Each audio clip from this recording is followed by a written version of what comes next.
masuk dalam ibadah dan kita akan dilayani oleh hambanya Pak Budianto. Silakan ya Ibu Yani untuk menyampaikan pujian sebelum kita masuk dalam kebenaran firman Tuhan. Tuhan memberkati. Haleluya.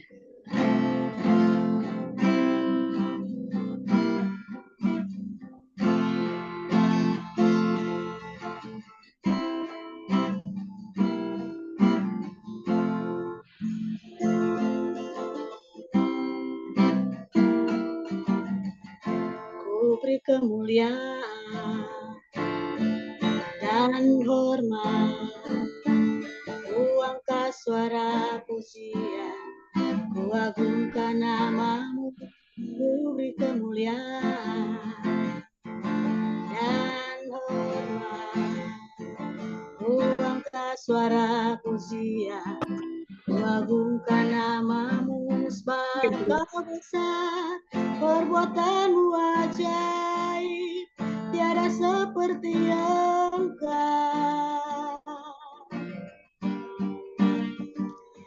Tiada seperti Engkau, sebab kau besar, perbuatanmu ajaib, tiada seperti Engkau.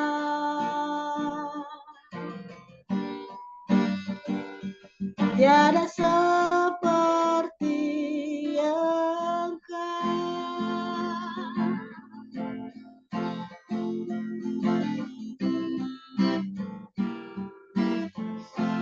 Ku beri kemuliaan dan hormat, ku angkat suara pujian,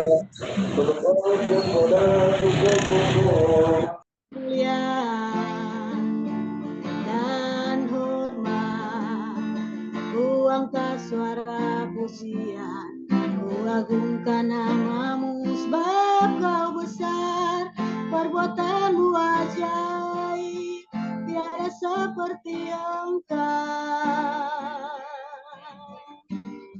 Tiada seperti Engkau, sebab kau besar, perbuatanmu ajaib, tiada seperti Engkau, tiada seperti Engkau, tiada seperti Engkau, sebab kau besar, sebab kau besar, perbuatanmu ajaib, tiada seperti Engkau.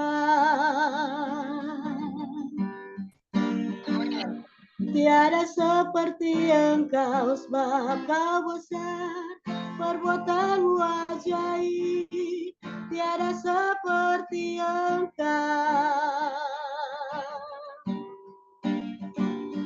Tiada seperti Engkau. Tiada seperti Engkau.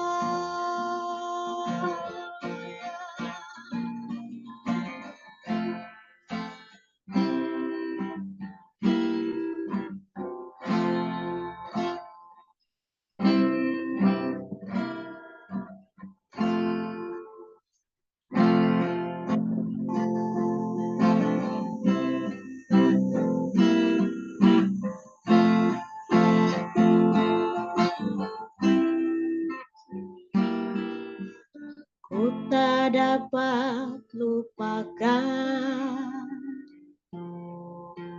kebaikan yang ku terima, pengorbananmu yang mulia, jadikan ku berharga.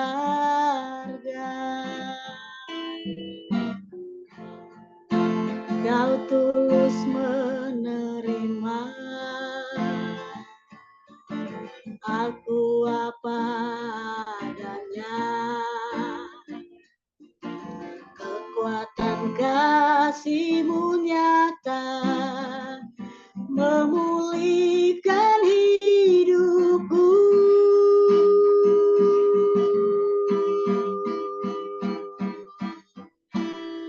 Kau bukan Tuhan rupa. Kau bukan Tuhan yang memandang harta, hati hamba yang selalu kau cari. Biar kau temukan di dalamku.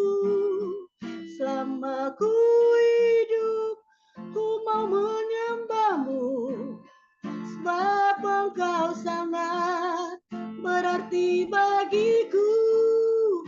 Yang terbaik yang ada padaku, ku persembahkan kepadamu, Yesusku.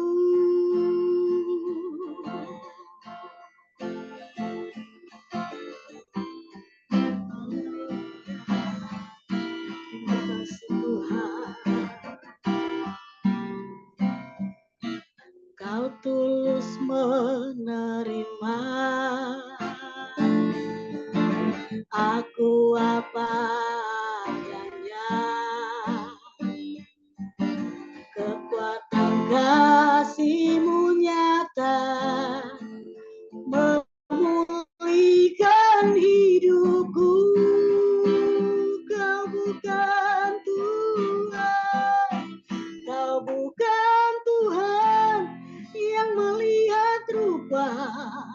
Kau bukan Tuhan yang memandang harta, hati hamba yang selalu kau cari. Biar kau temukan di dalamku. Selama ku hidup, ku mau menyembahmu, sebab engkau sangat berarti bagiku. Yang terbaik yang ada padaku, ku persembahkan kepadamu, Yesusku. Kau bukan Tuhan yang melihat rupa, amin Tuhan. Kau bukan Tuhan yang memandang harta, hati hamba yang selalu kau cari. Biar kau temukan di dalamku. Selama ku hidup, ku mau menyembahmu, sebab engkau sangat berarti bagiku. Yang terbaik yang ada padaku, ku persembahkan kepadamu, Yesusku. Yang terbaik Tuhan, yang terbaik yang ada padaku, amin Tuhan. Ku persembahkan kepadamu, Yesusku. Terima kasih Tuhan, Yesusku.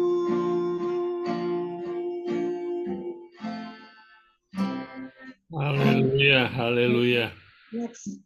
Tuhan mencari hati hamba, bukan mencari hati bos, ya.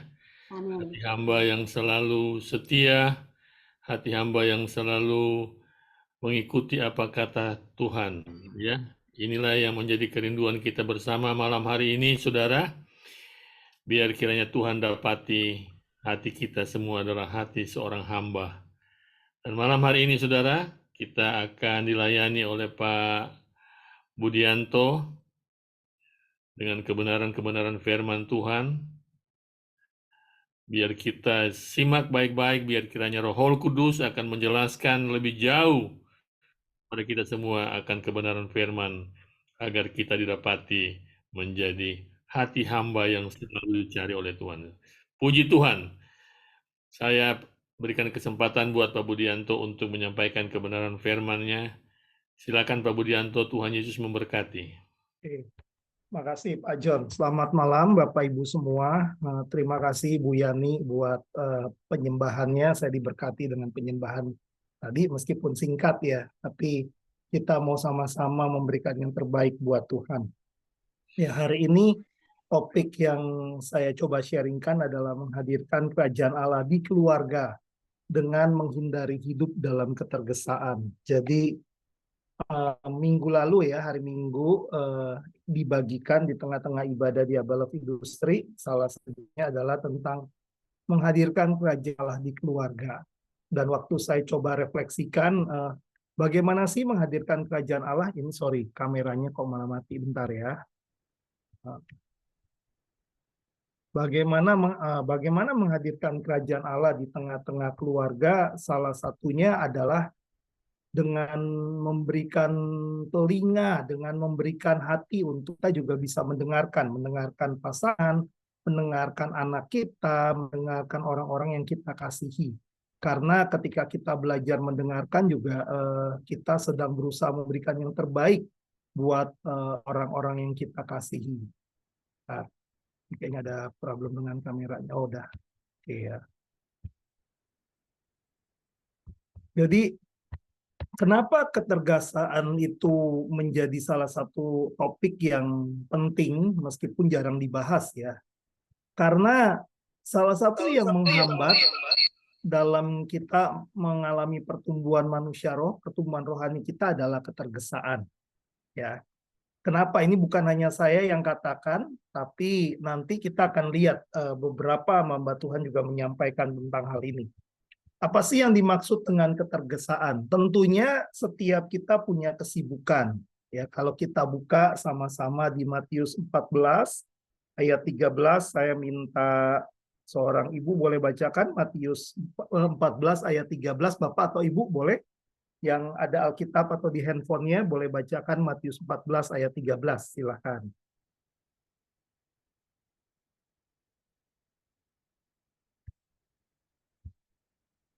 Siapa yang bisa bantu? Fernando mungkin bisa bantu, Pak. Matius 14 ayat 13. Matius 14 ayat 13. Ya. Matius 14 ayat 13, firman Tuhan, setelah Yesus mendengar berita itu, menyingkirlah ia dari situ, dan hendak mengasingkan diri dengan perahu ke tempat yang sunyi. Tetapi orang banyak mendengarnya dan mengikuti dia dengan mengambil jalan darat dari kota-kota mereka. Ya, jadi di dalam perikop ini, di dalam ayat firman Tuhan ini kan baru ayat yang pertamanya, ini bicara tentang Yesus memberi makan 5.000 orang. Tapi di ayat yang 13 ini dikatakan Yesus mencoba mengambil waktu untuk menyendiri, mengasingkan diri dengan perahu. Karena kenapa? Karena sebelumnya juga dia sudah banyak melakukan pelayanan. Kalau kita baca di ayat sebelumnya, di Matius 14 ayat 1 sampai 12 itu bicara Yohanes Pembaptis juga dibunuh ya, dan murid-muridnya mengambil mayat Yohanes Pembaptis karena dipenggal kan waktu itu dan menguburkannya. Jadi kondisinya Yesus sendiri juga sedih, Yesus juga capek dengan berbagai kesibukan yang ada dan dia mencoba menyendiri, mencoba mengasingkan diri. Tapi orang banyak tetap mengikuti dia, mau jalan darat dari berbagai kota. Jadi bukan hanya kita aja yang sibuk. Saat Tuhan ada di dunia, dia juga sibuk. Tapi ada dua macam kesibukan. Kesibukan yang wajar dan kesibukan yang tidak wajar. Atau dibilang terlalu sibuk. Ya. Nah, apa sih yang dimaksud dengan terlalu sibuk? Ya? Mengapa kita terlalu sibuk? Karena kita melakukan semua hal yang kita anggap perlu. Jadi memang refleksi firman Tuhan hari ini saya juga terus belajar. Dulu awal-awal menikah atau sebelum menikah, saya sering hampir 2 tahun sekali sakit gejala tipes ya. Katanya karena kecapean dan lain-lain. Dan akhirnya saya coba merefleksikan gimana ya, apakah hidup yang seperti apa yang saya ingini? Tentunya bukan hidup yang sibuk sana sini, akhirnya keluarga terbengkalai, bukan hal itu. Gitu. Jadi kita bilang seringkali kenapa kita terlalu sibuk karena kita anggap semua hal itu penting.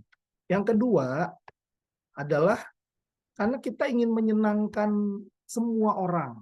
nggak enak ngomong tidak gitu ya. Nanti materinya saya akan berikan lewat Pak John ya. Jadi ingin menyenangkan semua orang itu juga membuat kita terlalu sibuk. Ada apa-apa diminta tolong atau apa semuanya ya. Saya juga terus belajar tentang hal ini.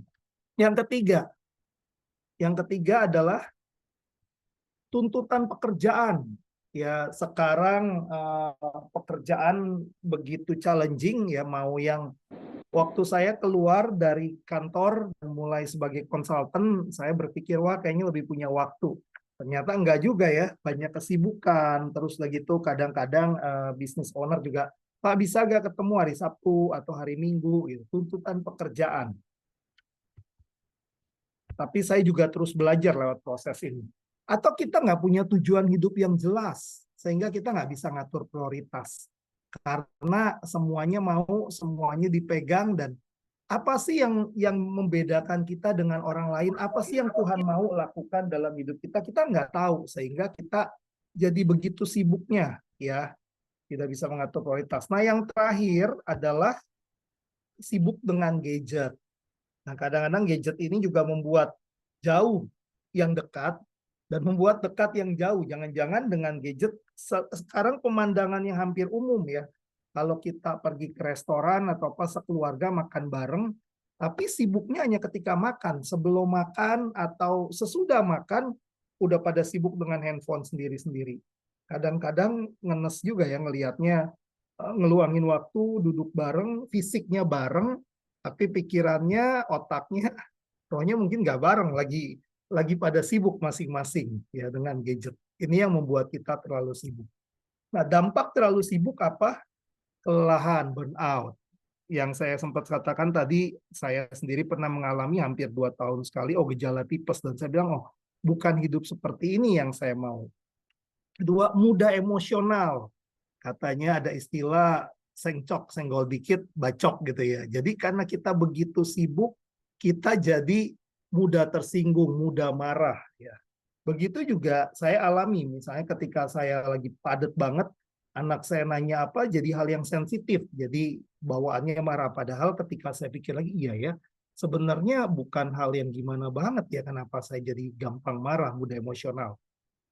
Atau abai, cuek. Ya. Istri mau cerita atau pasangan mau cerita atau ngelihat pasangan ada masalah, kita jadi cuek karena kita terlalu capek dan kita berpikir bahwa saya juga butuh me time. Atau bukan hanya istri atau pasangan atau anak, mungkin orang tua kita, mungkin saudara kita, mungkin orang-orang terdekat kita, sahabat kita. Ketika kita terlalu sibuk, kita jadi sulit memahami, sulit berempati terhadap orang lain. Kita cenderung cuek. Hidup dalam ketergesaan. Ya, kalau ilustrasi gambarnya sebenarnya yang paling bagus itu kayak seekor marmut yang lari, sebenarnya dia lari dalam roda yang berputar. Nggak ada ujungnya, terus saja muter. Tapi kan seolah-olah lari buru-buru. Nah, itu hidup dalam ketergesaan. Dan saya pernah ngalamin hal ini ya beberapa kali. Bangun pagi saat teduh sih, tapi saat teduh pikirannya udah nggak kemana-mana. Saya nggak bisa doa dengan baik, saya nggak bisa menyembah Tuhan dengan baik. Ketika saya baca firman, pikiran saya mikirin nanti meeting saya mau ngomong apa, ketemu orang apa yang perlu saya katakan. Dan saya sadar itu hidup dalam ketergesaan. Dan dampaknya seringkali mengorbankan orang-orang terdekat yang kita sayangi. Seringkali keluarga kita. Ya. Istri saya pernah bilang, wah, Mama di rumah seharian kalau sakit, kalau libur ya, kalau sakit, kalau nggak enak badan, dan oh iya ya, kita bilang kita sayang keluarga kita bilang kita mau bekerja keras untuk memberikan yang terbaik buat keluarga kita, tapi ternyata sadar tidak sadar seringkali yang kita berikan waktu sisa. Ini dampak terlalu sibuk. Nah, bagaimana mengatasinya? Ini ada satu quote yang bagus. Jika tidak hidup dalam ketergesaan, salah satunya adalah praktek disiplin rohani. Ada beberapa disiplin rohani ya untuk buat kita tidak hidup dalam ketergesaan. Yang pertama, praktek berdiam diri atau silence dan menyendiri atau solitude. Tapi saya nggak akan bahas yang ini karena ini waktunya juga terbatas, saya akan lebih bahas 3 poin lainnya. Yang kedua adalah Sabat. Ambil waktu. Apa maknanya Sabat? Sabat itu bukan hanya hari Sabtu menjelang Minggu atau orang bilang, oh hari Tuhannya kan sebenarnya hari Jumat malam sampai Sabtu sore ya. Bukan hanya sekedar itu. Tapi apa makna Sabat? Nanti saya akan jelaskan lebih jauh.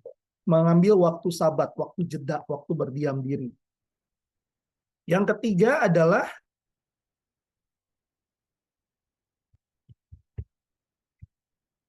hidup dalam kesederhanaan, simplicity.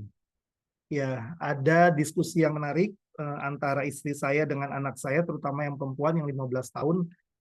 Mereka akhirnya punya satu kesimpulan, kalau mau hidup lebih tenang, jangan terlalu sering lihat sosmed, lihat dikit-dikit buka Instagram, buka TikTok, karena yang ada di situ semua hal-hal yang baik tentunya, maksudnya hal-hal yang baik nggak ada tuh orang lagi susah atau gimana, lebih banyak kan kondisi-kondisi yang mau dipamerkan, yang mau di-show off-kan. Sehingga seringkali menimbulkan, kok dia punya ini ya, kok kayaknya hidupnya enak ya, padahal tidak seindah warna aslinya. Nah, nanti kita akan lihat bagaimana hidup dalam kesederhanaan atau simplicity. Dan yang terakhir, yang tidak kalah pentingnya adalah kadang-kadang kita perlu juga memperlambat ritme hidup atau slowing. Nah, saya akan share 3 hal di bawah ini. Disiplin Sabat, kesederhanaan, maupun memperlambat ritme hidup. Ini lebih banyak diambil, diadaptasi dari 2 buku ya. Satu dari buku Donald S. Whitney, Spiritual Discipline for the Christian Life. Dan satu lagi buku yang direkomendasi Kak Edi juga dari John McCummer, judulnya The Ruthless Elimination of Hurry. Bagaimana kita menghilangkan ketergesaan dengan berani. Ya. Nah, John McCummer berkata, dosa dan kesibukan dua-duanya punya efek yang persis sama. Yaitu efeknya apa? Mereka memutuskan hubungan kita dengan Allah, dengan sesama, dan bahkan dengan jiwa kita sendiri. Wah, dalam ya maknanya. Apa maksudnya? Kalau kita berbuat dosa, kita menjadi merasa bersalah, kita merasa malu, kita merasa hubungan kita dengan Tuhan nggak baik. Kita merasa diri kita kotor, kita merasa nggak layak. Memutuskan hubungan kita dengan Allah. Kita juga seringkali menarik diri dari pergaulan. Nah, jangan-jangan begitu juga dengan kesibukan. Ketika kita melakukan sesuatu, kita tidak bisa lagi enjoy melakukannya, tapi kita melakukan sesuatu karena harus, dan ini berulang-ulang ya harus seperti itu gitu. Jangan-jangan kita saat teduh pun bisa jadi kesibukan, bukan lagi sesuatu persembahan diri atau persembahan hidup ya. Ketika ya biasanya saat teduh baca firman 4M, baca, kemudian sharing, ketik, mau share apa, send ke teman-teman, tapi kita sendiri nggak ngecek diri kita bertumbuh gak ya, saya semakin kenal Tuhan ya. Waktu saya pemuritan dengan Pak Lukas, ada satu pertanyaan Pak Lukas yang menarik waktu itu, Bud, apakah kamu merasa dirimu lebih kudus tahun ini dibanding tahun lalu? Nggak gampang jawab itu, saya mikir dulu ya. Terus saya bilang, proses sih Pak, tapi saya ngerasa tahun-tahun ini memang saya juga terus bertumbuh. Nah, mungkin kita udah kenal Tuhan, ada yang 10 tahun, ada yang 5 tahun, ada yang baru kenal Tuhan. Tapi pertanyaannya, apakah saat teduh kita, apakah ponsel kita, apakah waktu pribadi kita dengan Tuhan membuat kita, hidup kita semakin kudus dan semakin takut akan Tuhan. Ya, karena tadi, jangan-jangan saya sih nggak berbuat dosa, tapi hidup saya ya monoton dengan berbagai kesibukan. Hidup saya kayak di program, harus ini, harus itu. Ya. Dan itu kita nggak punya hubungan yang dalam dengan Tuhan, dengan sahabat, atau bahkan dengan pasangan kita, dengan anak-anak kita. Karena kesibukan. Jangan biarkan kesibukan ataupun dosa memutus hubungan kita dengan Tuhan, hubungan kita dengan sesama, dengan orang-orang kita kasih, atau bahkan dengan diri kita sendiri. Nah, kalau gitu gimana caranya? Yang pertama, apa sih yang dimaksud dengan disiplin Sabat? Sabat itu berasal dari kata Shabbat. dalam bahasa Ibrani berarti a day of rest atau to stop. Stop apa? Berhenti bekerja, berhenti mengingini hal-hal yang lain yang dimiliki orang lain, iri-irian, berhenti untuk khawatir terus-menerus, just stop. Bisa tenang, bisa ambil waktu saat teduh, bisa tidur atau istirahat lebih banyak, bisa ambil waktu dengan keluarga lebih banyak, bisa ambil waktu dengan orang tua lebih banyak. Itu yang dimaksud sabat. Bukan hanya pergi ke gereja, ataupun bukan hanya melakukan hal-hal yang rohani, tapi sabat yang dimaksud adalah a day of rest, to stop. Ya. Nah, apa sih bedanya hidup yang tenang, restfulness, ya, dengan relentlessness, hidup yang ketergesaan, tergesa-gesa? Salah satunya adalah yang satu hidup dalam quiet, dalam ketenangan, ini dalam noise, bising gitu ya. Yang ini punya deep relationship, hubungan yang dalam, mungkin temennya nggak banyak, tapi punya sahabat-sahabat yang dia kenal, bisa ngobrol, tahu lebih jauh, bisa tahu kondisinya, gitu ya. Atau kalau yang satu lagi isolation, bisa aja banyak teman, banyak klien, banyak orang-orang yang di sekitarnya, tapi kita merasa diri kita sendiri. Atau yang satu hidup dalam bersyukur, enjoyment, gratitude, yang satu hidup dalam rasa iri, nggak pernah selesai. Kok saya belum punya mobil ini ya? Kok saya belum punya rumah ini ya? Kok karir saya nggak naik-naik ya? Kita hidup dalam greedy, dalam greedy itu rakus, ingin sesuatu yang lebih. Discontentment, nggak puas. Hidup dalam kekhawatiran, ya, anger. Kalau di sini trust. Hidup yang satu peace, damai, yang satu anxiety. Anxiety itu apa? Tegang, terburu-buru, cemas, gelisah. Yang satu working from love, dia mengerjakan sesuatu sebagai bagian dari ibadah untuk Tuhan. Yang satu lagi working for love, untuk ya bisa dikasih orang lain, diperhatiin orang lain. Dan yang satu kerja sebagai kontribusi, yang satu lagi kerja ya untuk ngumpulin harta ataupun untuk mencapai sesuatu. Ya, ini diambil dari buku John McCamer, The Ruthless Elimination of Hurry. Nah, bagaimana sih kita bisa sabat? Kenapa kita perlu sabat? Yang pertama, Keluaran 20 ayat 8 sampai 11 dikatakan, ingatlah dan kuduskanlah hari Sabat.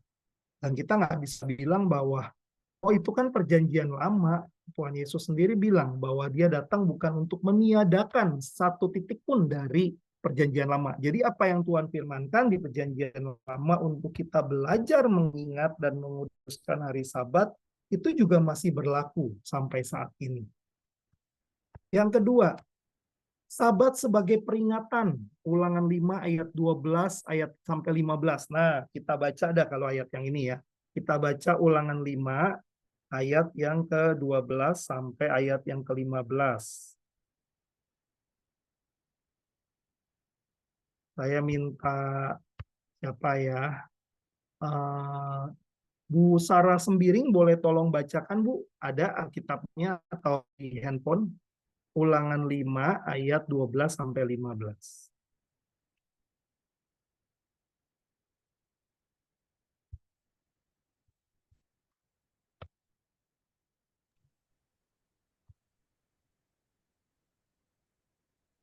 Ada Ibu Sarah? Kalau enggak saya bacakan ya. Oke, silakan Pak. Ulangan 5 ayat 12 sampai 14. Tetaplah ingat dan kuduskanlah hari Sabat, seperti yang diperintahkan kepadamu oleh Tuhan Allahmu. 6 hari lamanya engkau akan bekerja dan melakukan segala pekerjaanmu. Ayat 14. Tetapi hari ke-7 adalah hari Sabat Tuhan Allahmu, maka jangan melakukan sesuatu pekerjaan, engkau atau anakmu laki-laki atau anakmu perempuan, atau hambamu laki-laki atau hambamu perempuan, atau lembumu atau keledaimu, atau hewanmu yang manapun, atau orang asing yang di tempat kediamanmu, supaya hambamu laki-laki dan hambamu perempuan berhenti seperti engkau juga. Ayat 15, Ayat 5, ya silakan terakhir Pak. sebab haruslah kau ingat bahwa engkau pun dahulu budak di tanah Mesir, dan engkau dibawa keluar dari sana oleh Tuhan Allahmu dengan tangan yang kuat dan lengan yang teracung. Itulah sebabnya Tuhan Allahmu memerintahkan engkau merayakan Sabat. Ya, Amin. makasih Pak John. Jadi lewat ayat-ayat ini kita diingatkan bahwa Tuhan yang membawa kita keluar. Kita juga dulu budak, ya. Tapi dengan tangan yang kuat dan lengan yang teracung, Tuhan yang membawa kita keluar. Karena itu Tuhan memerintahkan untuk kita melakukan hari Sabat. Kalau kita baca hal ini, kesannya kan hari Sabat untuk mengingat Tuhan. Ya, hari Sabat memang untuk memperingati apa yang Tuhan lakukan dalam hidup kita. Ketika kita melakukan Sabat, tadi kan Sabat itu artinya to stop, ya. Stop khawatir, stop untuk iri-irian, stop untuk terlalu sibuk, ya. Tapi punya waktu untuk istirahat, untuk menikmati hari Tuhan, untuk bisa memulihkan kembali energi kita. Nah, sebenarnya kenapa Tuhan perintahkan ini bukan untuk kepentingan Tuhan, tapi Tuhan tahu bahwa manusia yang diciptakan juga punya keterbatasan. Saya pernah beberapa kali, wah kayaknya merasa hebat, merasa jago. Ya udahlah, nggak perlu istirahat gitu ya. Semuanya dur terus. Minggu juga ada meeting dengan klien atau apa saya jalanin. Akhirnya saya sadar bahwa hidup saya nggak produktif. Ya, semakin banyak yang saya coba kejar, saya ngerasa iya ya, kenapa ya, untuk apa akhirnya ngejar semuanya, ujung-ujungnya sakit. Ataupun ya anak istri saya misalnya, kok Dedi nggak punya waktu, kita pengen ngobrol, pengen pergi ya, sama Dedi. Nah, Tuhan ciptain Sabat sebagai peringatan bahwa kita terbatas, kita punya Allah yang tidak terbatas, dan izinkan, let us do our best and let God do the rest.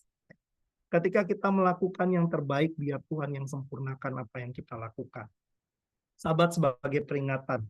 Yang ketiga, Tuhan sendiri juga memberi teladan dalam praktek Sabat. Dikatakan di Kejadian 2 ayat 2-3, setelah Allah menyelesaikan pekerjaannya pada hari yang ketujuh, dia beristirahat. Ya, bukan karena Tuhan capek, tapi sebenarnya Tuhan mau kasih teladan. Hey, Sabat itu penting untuk kita. Ketika saya mulai praktekkan Sabat, saya mulai praktekkan ada a day of rest ya, bukan berarti harus hari Minggu ya. Misalnya, saya tahu dalam minggu itu saya begitu sibuk, sampai Minggu pun begitu sibuk dengan pelayanan, saya coba ambil hari Senin, saya bikin nggak ada meeting.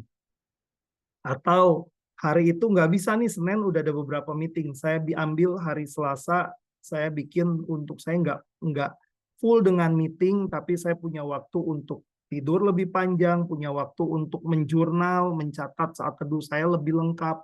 Saya punya waktu untuk merenungkan firman Tuhan, merenungkan Tuhan lagi ajarin apa sih saya bulan-bulan ini. Saya ambil waktu Sabat, dan itu membuat saya lebih segar dan lebih produktif. Yang pertama, menghindari ketergesaan, belajar praktek Sabat. A day of rest. Bukan masalah 24 jamnya, tapi ambil waktu untuk kita bisa menikmati hidup, untuk kita bisa bersyukur sama Tuhan, untuk kita bisa istirahat dan punya waktu dengan orang-orang yang kita kasih. Yang kedua, ini tadi ya, cara disiplin Sabat, ya nggak ada rumus yang canggih-canggih banget gimana ya, tapi belajar just stop. Berhenti kerja, artinya hari itu hindari meeting, hindari berbagai hal, ya bukan berarti nggak pelayanan, nggak apa juga, tapi bukan sibuk mencari kesibukan yang nggak perlu ya. Stop walking, stop thinking, stop untuk ingin ini itu. Ya ada juga yang pakai Sabatnya, kita belanja yuk, belanja ke sana sini, ke mall segala macam. Ya akhirnya capek juga, sama juga ya. Gitu. Atau mati-matian dengan hobinya. Bukannya nggak boleh, tapi sekali-sekali oke. Cuman kalau itu kita ganti dengan aktivitas lain yang akhirnya memakan waktu sehari juga, akhirnya itu bukan sabat, namanya cuma ganti aktivitas aja. Stop worrying, stop untuk khawatir, stop untuk mengendumel, stop untuk membanding-bandingkan diri dengan orang lain. Dan belajar bersyukur, Tuhan, terima kasih buat hari ini, buat minggu ini, buat keluarga yang terbaik, buat berkat terbaik yang Tuhan berikan. Oke. Nah, sabat bukan hanya slot waktu 24 jam tadi ya dalam jadwal mingguan, tapi semangat ketenangan yang menyertai kita sepanjang minggu atau pekan kita. Saya mulai belajar ketika saya pagi udah nggak konsen saat teduh, berarti ada sesuatu yang wrong dalam diri saya. Berarti ada sesuatu yang saya nggak bisa memanage, mengelola diri saya dengan baik, waktu saya dengan baik. Jadi saya selalu coba, Tuhan, saya mau ambil waktu setidaknya 30 menit sampai 1 jam untuk saya baca firman, untuk saya doa, untuk saya punya waktu dengan Tuhan. Kalau itu aja nggak bisa, berarti ada yang salah dengan pengelolaan diri saya. Cara hidup dengan ketenangan tadi, rasa syukur, menghargai, ada damai, dan doa. Sabat adalah cara menghasilkan buah dari ketaatan, bukan ambisi. Ketika kita belajar sabat sebagai habit, sebagai kebiasaan, kita akan belajar melihat bagaimana karya Tuhan dalam hidup kita. Disiplin kesederhanaan. Hari-hari ini kita banyak lihat flexing, dan saya percaya bukannya kebetulan ya, di bangsa kita ada berbagai fenomena pejabat yang istrinya show pakai tas keren, liburan kemana, gaya hidup mewah. Akhirnya ada yang dicopot, ada yang ya entah diganti atau enggak jadi bahan bully lah oleh netizen. Kenapa? Bukannya kita nggak bersyukur dengan apa yang kita miliki, tapi yang perlu kita ingat adalah identitas kita tidak ditentukan oleh merek apa yang kita pakai atau seberapa mahal barang yang kita beli. Ya. 1 Timotius 6 ayat 8. Saya akan bacakan 1 Timotius 6 ayat 8. Asal ada makanan dan pakaian cukuplah. Tapi kalau kita baca lengkapnya dari ayat 6 sampai ayat 10, ayat 6-nya berkata gini. Memang ibadah itu kalau disertai rasa cukup memberi keuntungan besar. Sebab kita tidak membawa sesuatu ke dalam dunia ini dan kita pun tidak dapat membawa apa-apa keluar. Asal ada makanan dan pakaian cukuplah. Tetapi mereka yang ingin kaya terjatuh ke dalam berbagai pencobaan, ke dalam jerat, dan ke dalam berbagai nafsu yang hampa dan yang mencelakakan, yang menenggelamkan manusia ke dalam keruntuhan dan kebinasaan. Karena akar segala kejahatan ialah cinta uang. Sebab oleh memburu uanglah beberapa orang telah menyimpang dari iman dan menyiksa dirinya dengan berbagai-bagai duka. Hari-hari ini begitu marak flexing, ternyata bukan hanya flexing, tapi pinjol juga. Banyak kasus kita dengar orang yang kena pinjaman online di Uber ya. Kenapa? Karena kita ingin membeli sesuatu yang sebenarnya belum tentu kita butuhkan atau lebih dari standar hidup kita. Asal ada makanan dan pakaian cukuplah. Ini firman Tuhan yang berkata ya. Setiap barang yang Anda beli tidak hanya menghabiskan uang, tapi juga menghabiskan waktu. Artinya apa? Kita kan pikir, udah beli, kita seneng. Padahal buat contoh ya, ada yang orang yang nguber-nguber iPhone 15 yang sekarang baru keluar. Wah, semuanya pengen ini dong, dibilang update, trendy gitu ya. Untuk ngumpulin duit untuk beli iPhone itu, jangan-jangan dia harus menabung bukan hanya sebulan, 6 bulan, 5 bulan. Itu kan bukan hanya menghabiskan uang kita, tapi kita mengkalibrasikan waktu kita untuk membeli sesuatu yang belum tentu kita butuhkan. Nah, kenapa kita harus disiplin kesederhanaan? Di Lukas 12 ayat 15 berkata, Yesus berkata, berjaga-jagalah dan waspadalah atas segala bentuk keserakahan, karena hidup seseorang tidak bergantung pada banyaknya harta yang ia miliki. Ini Tuhan Yesus sendiri berkata seperti ini. Jadi ketika kita belajar sederhana untuk mengatasi rasa serakah, untuk belajar memiliki rasa cukup. Nah, bagaimana sih prakteknya? Kalau ingin beli sesuatu, tanya 3 pertanyaan ini. Ini yang kami juga belajar praktek ya bersama dengan anak dan istri. Apakah perlu? Apakah berguna? Apakah harus sekarang? Kalau jawabannya ternyata enggak, oh enggak sekarang juga masih bisa yang lain, ya udah. Tapi kalau contoh misalnya, saya kadang-kadang suka dikomplain juga, handphonenya udah ada garisnya bukan diganti, ya udah lantar lagi gitu ya. Ya kalau memang udah waktunya beli, ya kita harus beli gitu ya. Never impulse buying, beli karena oh, nanggung lagi sale, ini kan setahun sekali. Ternyata enggak sekali, itu setahun bisa beberapa kali sale apa gitu ya. Yang kedua, saat membeli, pilih barang yang lebih sedikit dan lebih baik. Enggak salah membeli merek, asal ya memang bisa dipakai lebih lama. Memang awet, tahan lama. Jangan sampai, oh beli kesannya murah, tapi 1-2 kali pakai rusak gitu ya. Selagi bisa berbagi, enggak harus membeli. Kami di dalam komunitas belajar yaitu mewariskan baju-baju yang udah dipakai anak-anak kami ke teman-teman yang lain yang butuh. Karena kan apalagi anak-anak kecil juga pertumbuhannya cepat ya. Enggak harus selalu baju baru. Kita dapat, oh iya ya, jadi berkat. Terus udahannya udah daripada nanti sempit, kita kasih lagi ke orang yang butuh. Ini juga budaya yang baik. Kenapa harus beli kalau memang kita bisa berbagi? Biasakan untuk membagi sesuatu yang tidak diperlukan, giveaway tadi. Bisa baju, bisa barang-barang yang sudah kita tidak perlu, mungkin orang lain butuh. Ya, di komunitas pemuritan keluarga, kita saling kasih pinjam dulu tuh bukan botol, alat untuk ngangetin, untuk sterilisasi susu. Ya, jadi kan nggak semuanya harus beli kereta dorong, stroller ya. Kita bisa pinjam atau bisa berikan ke orang lain yang lebih butuh. Kecuali memang sudah rusak dan harus beli. Hidup dengan anggaran, punya budget. Saya juga terus berlatih dengan hal ini. Supaya apa? Supaya tidak lebih besar pasak daripada tiang. Akhirnya pinjol, akhirnya diuber-uber utang kartu kredit. Belajar menikmati sesuatu tanpa memiliki. Ya, kalau memang senang window shopping, lihat sesuatu yang bagus, ya udah kagumnya nggak harus beli kan. Nggak harus, oh cicilan 0%, tapi ternyata itu melampaui kekuatan kita juga. 0%, ada uang administrasi di balik itu. Latih kebiasaan bersyukur. Tuhan, terima kasih buat berkat-Mu. Terima kasih buat pekerjaan saya yang sekarang.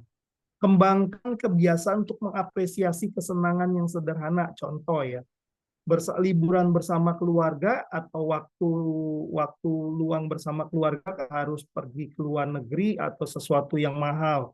Kalau memang Tuhan berikan berkat yang cukup, puji Tuhan. Tapi kalau enggak kan sebenarnya kebersamaannya mungkin saya kadang-kadang sama anak, sama istri, kadang-kadang kita nggak harus liburan keluar kota atau nginep, bikin acara pergi bareng atau masak di rumah ataupun kunjungan ke rumah teman yang memang kita udah lama nggak kunjungi, tapi itu kita lakukan sebagai hiburan, sebagai liburan dan kesenangan bersama.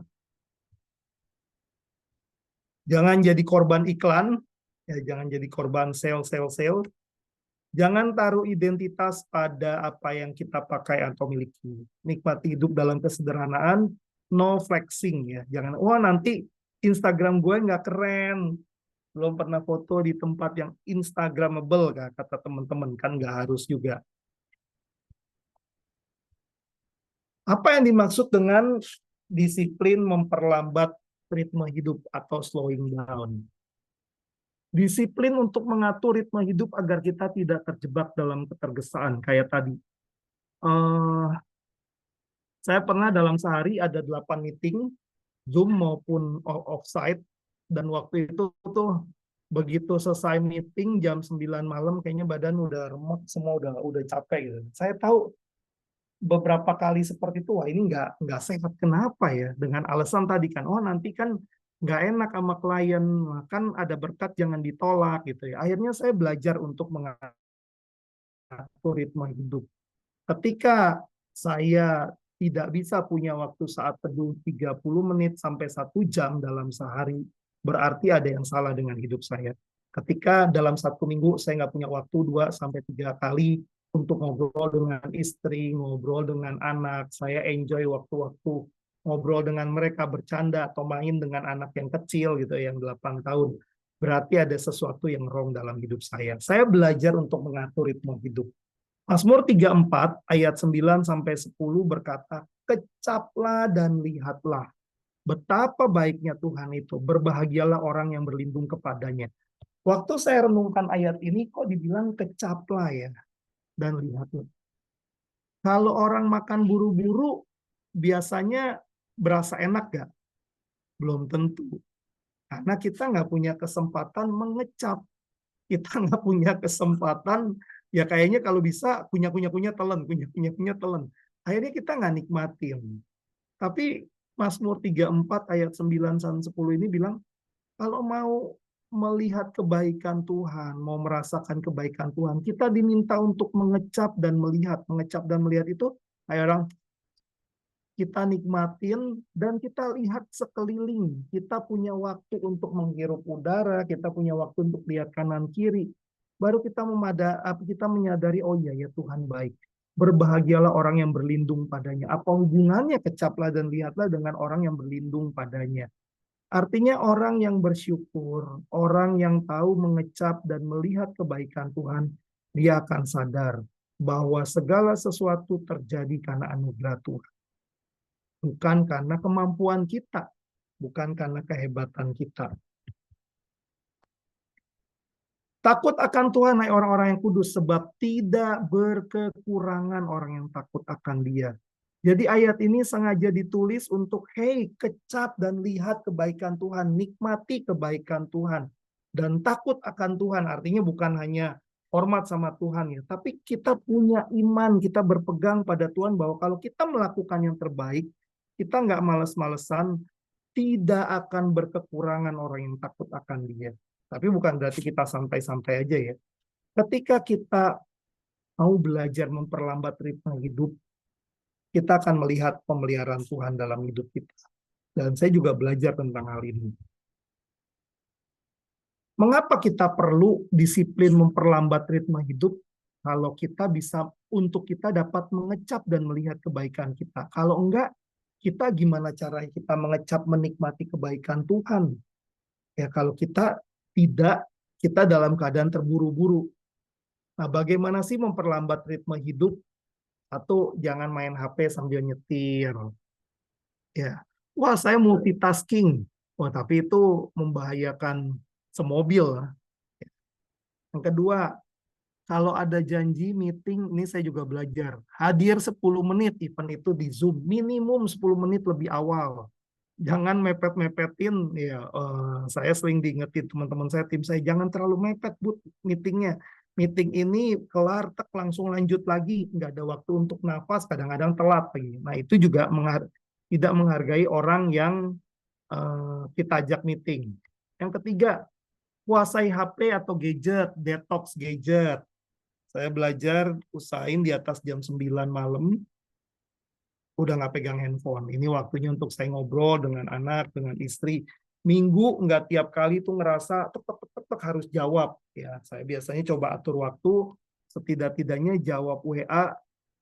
Kalau saya nggak bisa, saya kumpulin pagi dan malam, misalnya jam 6 atau jam 7 sebelum meeting yang lain atau sebelum aktivitas lain, saya jawabin hal-hal yang belum saya jawab.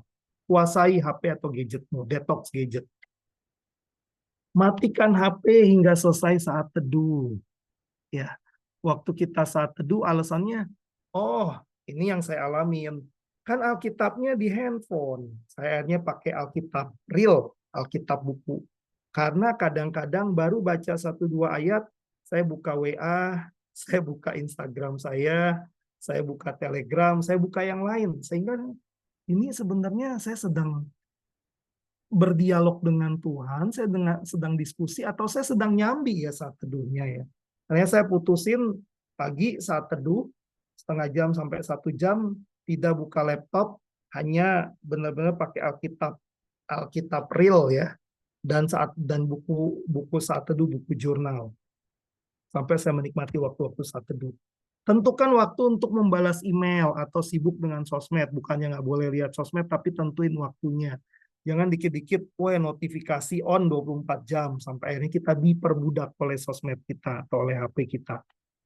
Single task, kerjain sesuatu dengan fokus. Ya. Berjalan lebih perlahan, nggak hanya terburu-buru. Ini simple-simple things, tapi kita bisa coba nikmatin hal ini. Kill your TV. Wah, saya nggak TV, Pak. Saya pakainya Netflix dan lain-lain. Termasuk, jangan sampai kecanduan Netflix sehingga nggak punya waktu buat yang lain. Drakor, series, atau game ya. Nah, tadi, luangkan 1 hari khusus untuk berdiam diri atau menyendiri, atau punya waktu untuk istirahat, dan punya waktu merefleksikan Tuhan, apa yang perlu saya perbaiki minggu depannya. Apa yang perlu saya syukuri, yang sudah saya syukuri buat apa yang saya lakukan di minggu ini. Dan yang 10, jurnal. Buat saya ketika saya jurnal, saya catat saat teduh saya catat hari ini saya belajar apa. Jadi biasanya saya luangin waktu pagi, saat teduh pagi, dan malam sebelum tidur, udah mau tidur, habis ngobrol sama istri, atau mau doa bareng sama anak-anak, saya ambil waktu buat catat lagi hari ini saya belajar apa. Ada hal yang menarik nggak? Ada kesalahan nggak yang saya buat? Atau apa? Saya ngerasain apa? Saya catat. Nah, intinya, bukan hanya berdiam diri dan menyendiri, tapi disiplin untuk kembali kepada Tuhan dan diri kita yang sebenarnya. Nggak pakai topeng di hadapan orang lain. Bukannya sabat, luangin waktu hari Sabtu atau hari Minggu, tapi belajar kehidupan yang tenang dan penuh syukur. Belajar menghargai hidup, keajaiban di sekitar kita, dan menyembah Tuhan.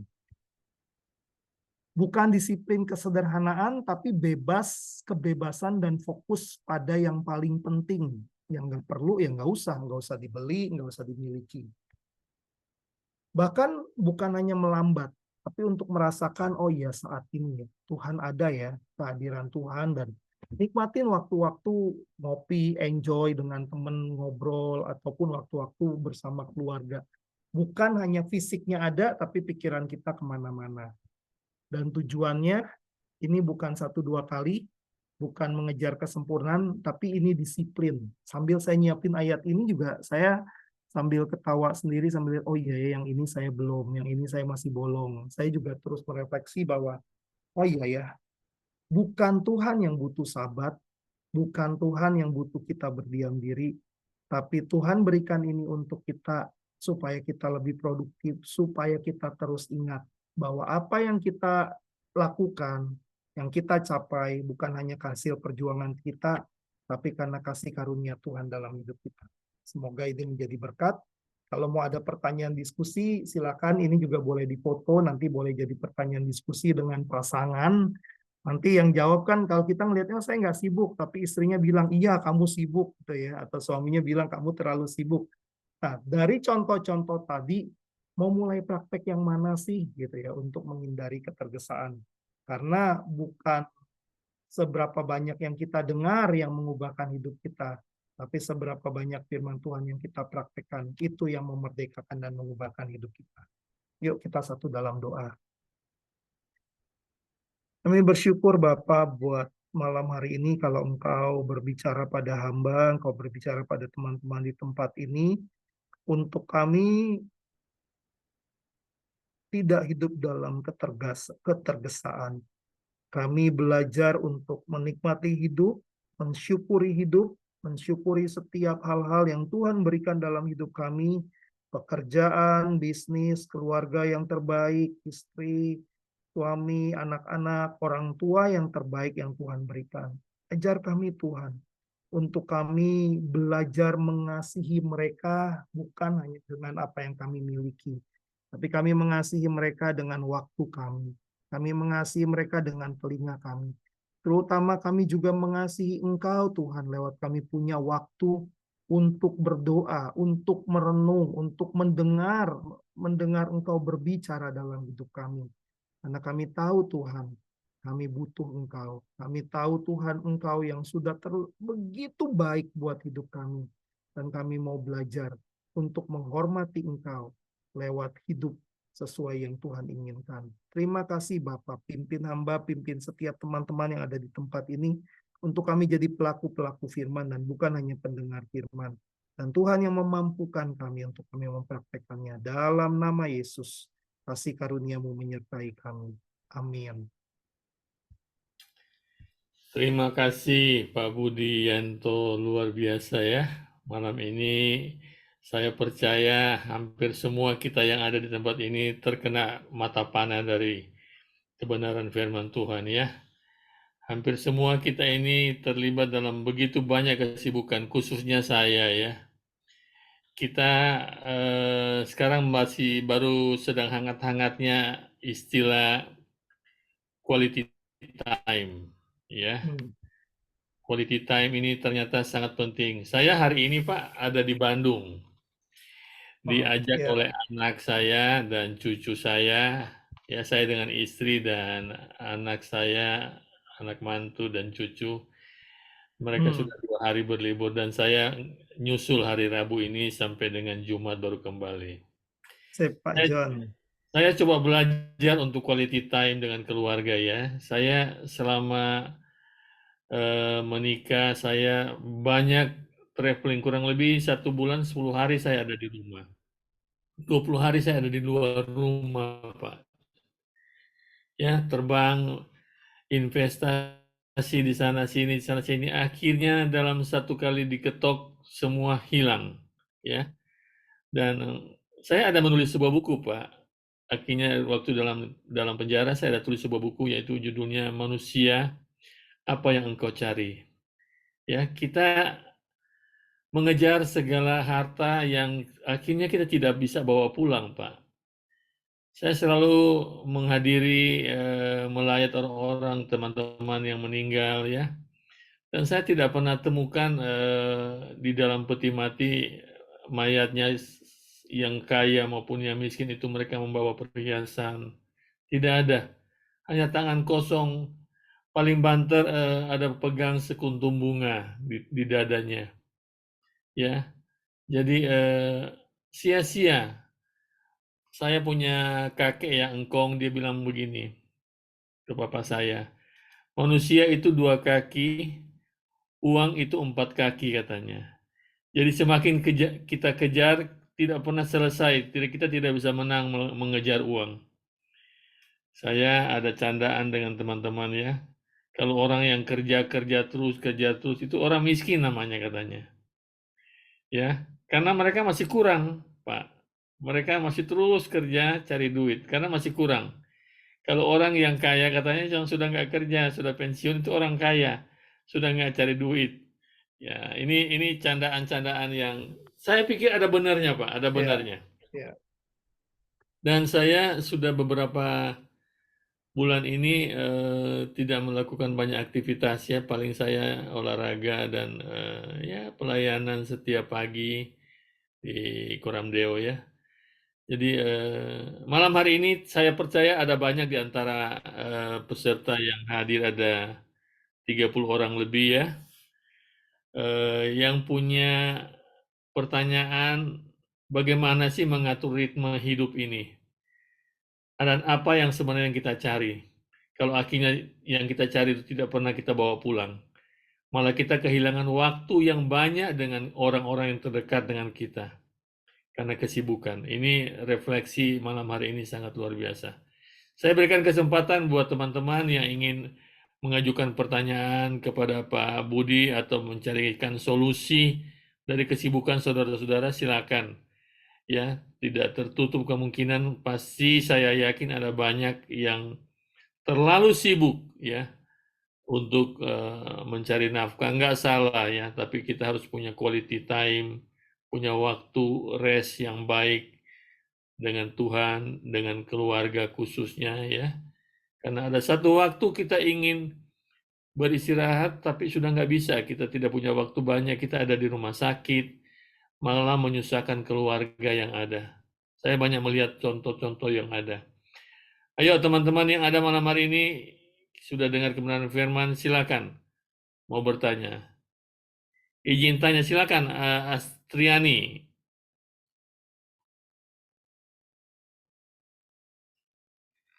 Oke, mau ini, izin tanya, Silakan.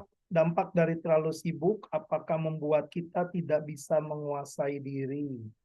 Benar, salah satu contohnya ya dampaknya yang kelihatan sebenarnya paling gampang ketika kita emosi, plus sebenarnya ada sinyal-sinyal dari tubuh kita ya. Sakit kepala, ataupun kayaknya batuk atau berkepanjangan.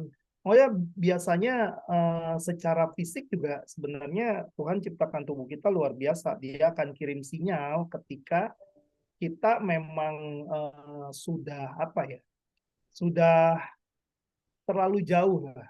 Gitu. Jadi yang dimaksud tidak bisa menguasai diri, benar Bu Astri, seringkali bentuknya ya kelihatannya dalam bentuk emosi, gampang emosi ataupun sakit ya. Sakit belum tentu karena terlalu sibuk, sakit juga bisa karena pola makan yang salah, tapi seringkali juga banyak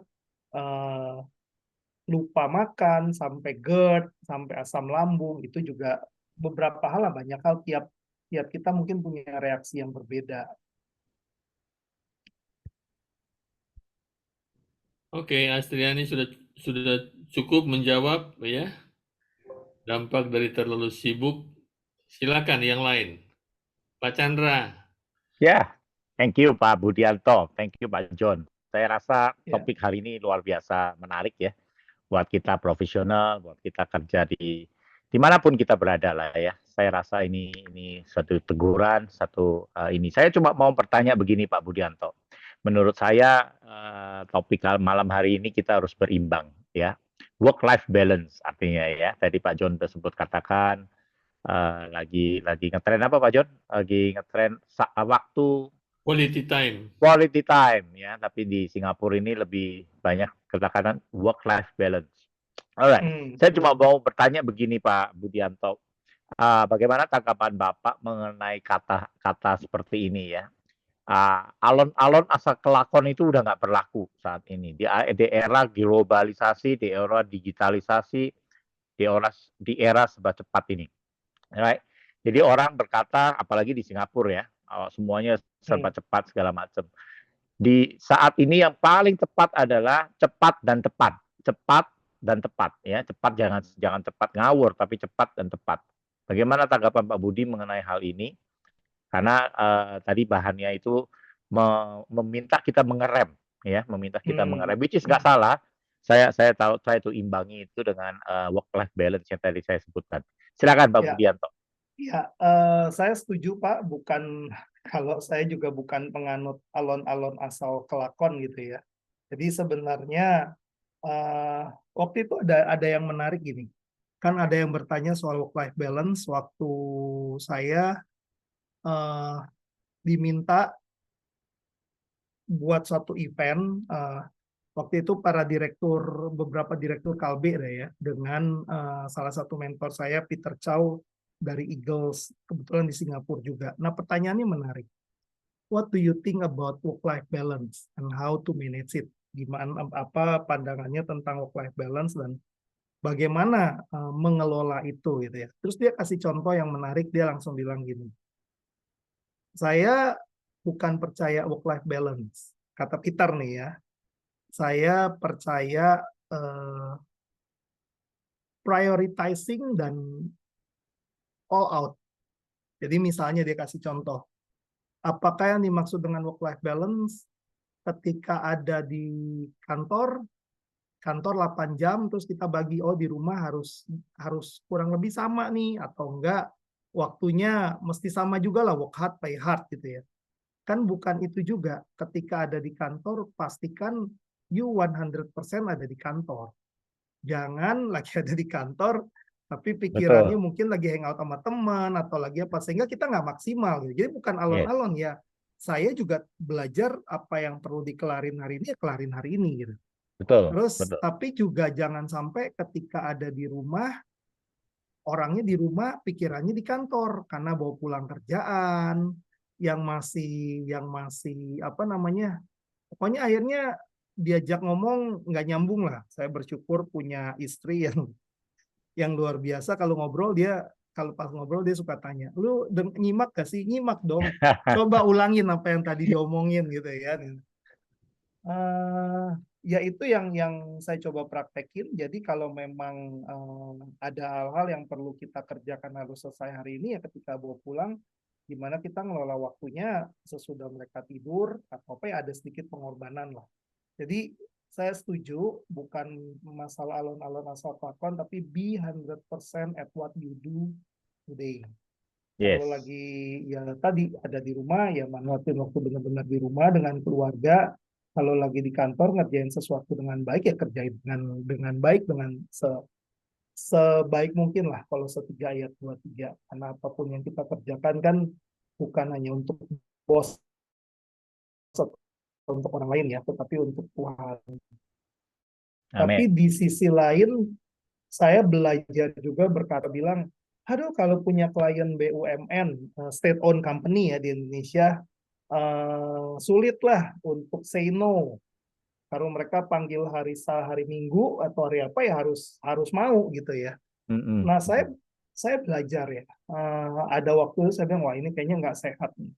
Kalau memang Tuhan izinin saya bantu, event itu swasta ataupun BUMN ya, saya mau belajar bukan hanya work-life balance, tapi saya mau belajar manage my priority. Akhirnya saya belajar tuh bilang, tidak, mohon maaf Pak, saya nggak bisa hari Minggu karena sudah ada ini dengan keluarga ataupun ada acara pelayanan gitu ya.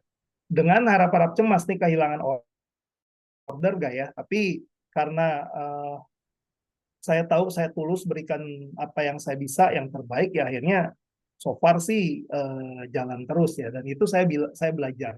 Oh iya ya, berani say no untuk prinsip-prinsip kita juga hal yang penting supaya kita juga belajar respect atau saling hormatin satu dengan yang lain, karena bukan berarti kita nggak mau all out. Itu sih, semoga menjawab Pak Chandra. Ya, thank you Pak Budianto. Ya, pertanyaan saya ini memang sengaja saya lontarkan supaya memperjelas ya. Artinya teman-teman yang ada di forum ini jangan dengan beralasan nanti setelah mendengar firman hari ini terus jadi berleha-leha. Ya, jadi malas-malesan. Dengan alasan apa? Gue nggak mau ketergesaan. Saya nggak mau tergesa-gesa gitu kan. Jadi jangan begitu juga. Saya mau try to be very practical ya. Jadi ketika kita melihat hal tadi Pak Budianto katakan ini luar biasa, be excellence and get that area ya. Jadi excellence di mana kita dipercaya sama Tuhan melalui pekerjaan kita, itu be excellence. Ya, lakukan yang terbaik pada saat yang tepat. Ya, kalau kita cuti ya cuti 100% cuti gitu. Ya, ketika kita ambil waktu rehat atau waktu sabat kita, ya gunakan itu gitu sebaik mungkin. Saya rasa itu yang saya pengen achieve. Dan terima kasih Pak Budianto untuk peneguhannya ya. Saya rasa itu penting buat teman-teman yang ada di Komsel hari ini untuk kita sama-sama mengerti dengan tepat ya aplikasinya. Thank you. Pak Chandra, ya. Oke, masih ada lagi yang mau bertanya? Pak Budianto, ada satu ayat dalam firman Tuhan dikatakan bahwa bekerjalah selagi hari siang, karena malam akan datang kita tidak bisa lagi bekerja. Jadi ini banyak orang sekarang mumpung matahari masih ada, mereka bekerja sampai lupa waktu, Pak ya. Jadi ini ayat ini rasanya tidak kontroversi, Pak ya, tidak kontradiksi dengan ini kan ya. Iya.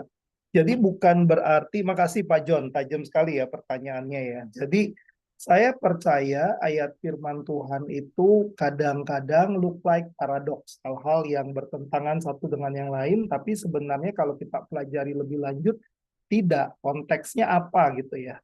Jadi kan ada beberapa kali Tuhan juga menegur, hai engkau pemalas ya. Jadi Tuhan memang sedang ngomong kepada orang-orang yang tidak memanfaatkan waktunya dengan baik tadi. Berarti harusnya apa, ngerjain apa, dia malah santai-santai. Sehingga ya firman Tuhan juga ngingetin, waktu masih ada waktunya ya bergegas,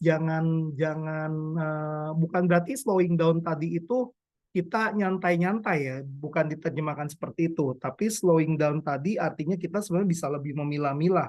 Saya mau lakukan ini, yang ini enggak, saya mau lakukannya all out. Termasuk, wah jangan sampai, ini yang saya juga terus belajar, jangan sampai, oh iya, full dengan berbagai meeting, saya nggak punya waktu bahkan untuk jalan pagi atau jalan sore, sampai kayaknya dan kita beralasan, oh nggak ada waktu. Terus ya istri saya atau anak saya tinggal ngingetin, nggak ada waktu, bukannya Dedi bisa atur sendiri ya, kapan mau meeting, kapan mau ini. Oh iya ya, saya belajar, ya kita kerjakan sebaik mungkin saat kita bisa, tapi di sisi lain kita juga perlu manage our priority, manage hal-hal yang perlu kita kerjakan dan hal yang tidak. Nggak bisa say semua oke untuk everything atau semua orang. Thank you Pak John. Ya, oke. Pak Ada Budi tuh, Pak Budi Setiawan, Pak John ada Pak pertanyaan. Budi. Silakan Pak Budi. Ya, tadi pertanyaan Pak Chan dan pernyataan Om John itu bagi saya itu akhirnya memperjelas apa yang tadi memperjelas artinya mengisi mengimbangi lah apa yang disampaikan tadi Pak Budianto gitu kan. Karena tadi pertanyaan Pak Chan itu bagus sekali kan. Artinya kan memang zaman sekarang ini kan orang malah percepatan ya. Percepatan artinya maunya cepet gitu kan, cepet gitu kan. Apalagi yang tadi Pak Chan bilang yang mungkin hidupnya di luar negeri kan, di Singapura, di Malaysia atau di Jepang, mungkin kan mereka tuh nggak ada waktu untuk berleha-leha, bersantai-santai gitu kan.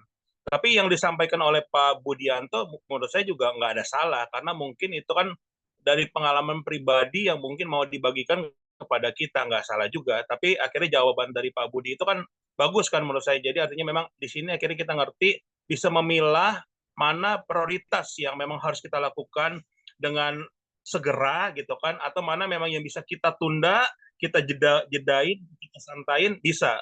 Karena memang satu hal ada waktunya juga kita harus santai sih Pak Chan ya. Ada momen-momen tertentu, ada waktu-waktunya yang kita jeda gitu. Mungkin dalam keluarga ya betul yang tadi disampaikan, mungkin family time yang tadi Pak Om John bilang kan, Om John pergi sama itu perlu. Kalau misalnya kayak sekarang saya sama istri tinggal berdua, ayo kita nonton bioskop gitu kan. Itu kan juga waktu-waktu santai kan gitu kan. Tapi gini, sedikit ini kan temanya kan tadi ini cuma bertanya aja kan, temanya kan tadi kan menghadirkan kerajaan Allah menghindari ketergesaan kan. Tapi jujur saya tadi sebenarnya sih mungkin mau tanya, maksudnya bicara menghadirkan kerajaan Allahnya itu gimana? Maksudnya apa yang disebut kerajaan Allah di sini apa? Karena gini, itu kan temanya tadi kan menghadirkan kerajaan Allah, tapi ternyata kan yang dibahas itu kan bicara tentang ketergesaan. Apakah 3 poin itu tadi itu bicara kerajaan Allah gitu Pak Budi? Oke, makasih Pak Budi. Jadi judul awalnya kan menghadirkan kerajaan Allah di keluarga melalui menghindari ketergesaan. Ketika tadi sempat saya sampaikan bahwa seringkali hidup dalam ketergesaan, korban yang paling dekat adalah orang-orang yang kita kasihi. Just keluarga kita, pasangan kita, anak kita. Nah, bagaimana kalau kita bilang, oh saya mau menggenapi lah bagian dari doa Bapa kami, datanglah kerajaan-Mu, jadilah kehendak-Mu di bumi seperti di surga. Ya kan mulai dari keluarga kita. Ketika kita bisa mengelola waktu kita dengan benar, kita bisa tidak hidup dalam ketergesaan, saya percaya salah satu yang paling happy adalah orang-orang terdekat kita, istri kita, anak kita. Karena kita akan punya waktu untuk mendengarkan mereka, kita akan punya waktu lebih untuk ya benar-benar berinteraksi dengan keluarga, bukan hanya sekedar berkata, oh sibuk dan gak ada waktu. Itu sih Pak.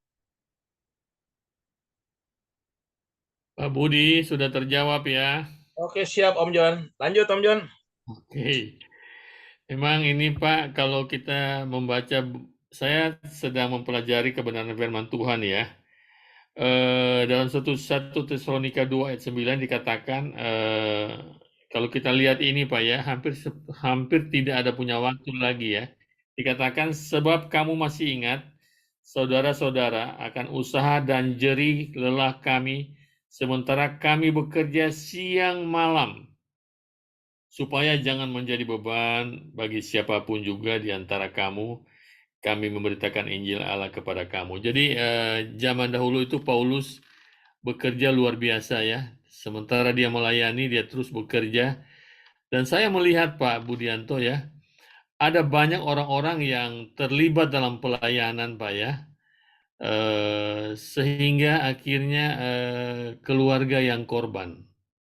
Nah ini saya kemarin diundang makan oleh kawan saya di Serpong, dia buka restoran. Dulu dia jemaat Abba Love ya, dan dia punya restoran seafood yang sangat enak. Dan tiba-tiba meledak, dia cabang pertama langsung buka beberapa cabang Pak ya. Tapi endingnya Pak semua habis, semua tutup, bankrupt. Kemudian dia kembali ke Manado dan sekarang dia balik buka lagi di Bumi Serpong Damai. Saya tergelitik, saya bertanya waktu dia undang saya makan test food. Saya bilang, saya tahu kamu dulu sukses itu buka seafood. Kenapa kok tiba-tiba bisa tutup semua? Dia bilang dia terlalu sibuk dengan pelayanan. Nah, ini dia. Ini saya tadi Pak Budi ceritakan ya banyak waktu untuk melayani sehingga tidak jarang ya banyak keluarga yang korban ya. Saking terlalu sibuk dalam pelayanan sampai tidak bisa ngurus suami ya. Suami tidak bisa punya kesempatan ngobrol dengan istri karena sudah capek pelayanan dan lain sebagainya. Nah, hari-hari ini saya pikir kita perlu memberikan prioritas waktu. Selain untuk Tuhan, kita sendiri yang harus bisa mengatur, Pak. Memanage waktu dengan baik menurut saya.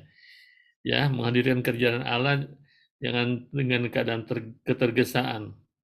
Ini artinya kita bisa memanage waktu dengan baik, ya. Kapan kita harus bisa melayani, kapan kita harus memberikan waktu quality time buat keluarga ya. Karena ini penting. Kan Allah tidak mau satu pihak sukses dan satu pihak hancur. Allah mau semua kita bisa berbahagia ya.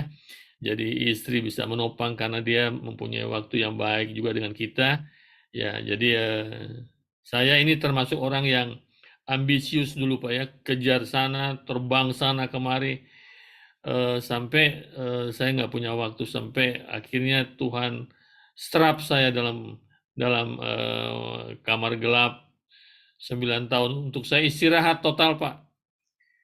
Nah, jadi sekarang ini saya belajar untuk membagi waktu, duduk banyak ya dengan keluarga ya, istri.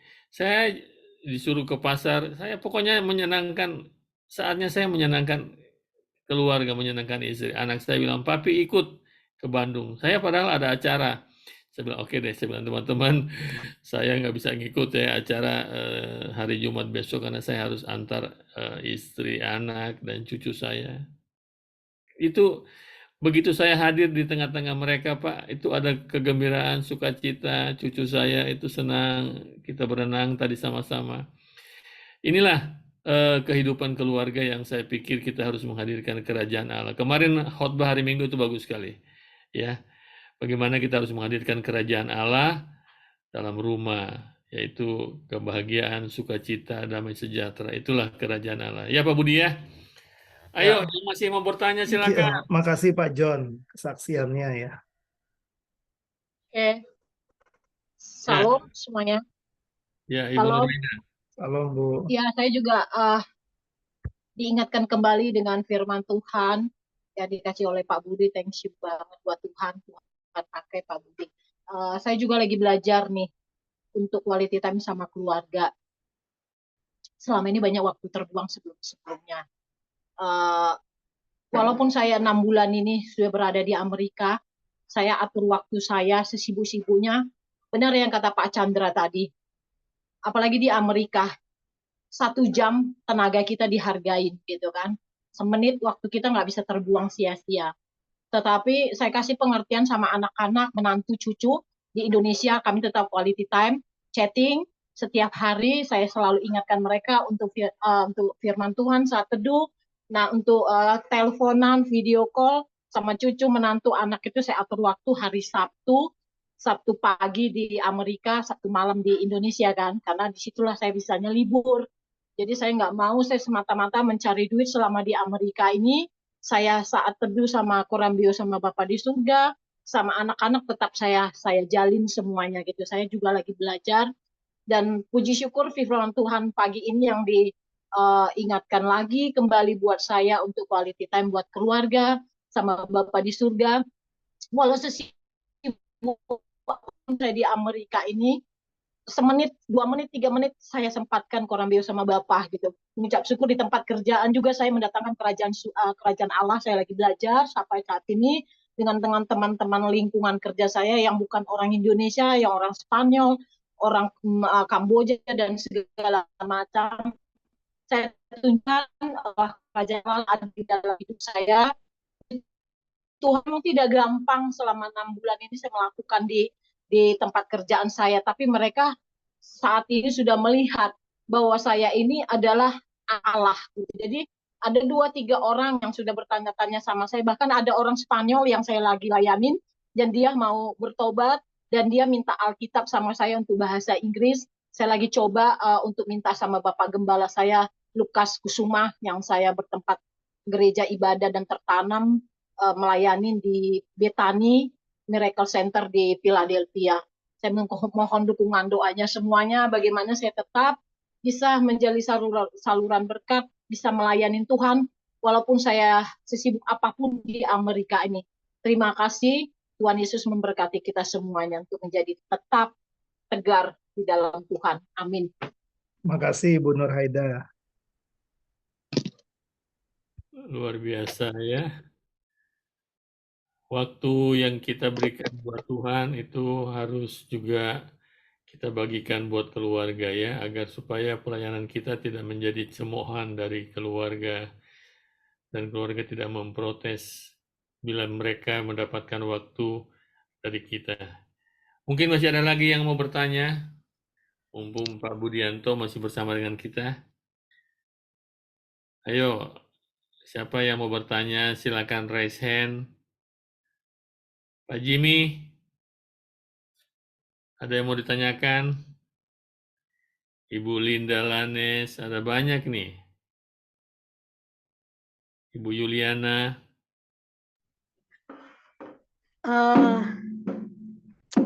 Saya mau bertanya Silakan. tentang apa namanya, mengambil waktu bersama keluarga ya. Kalau sama kayak kita kan jauh dari keluarga,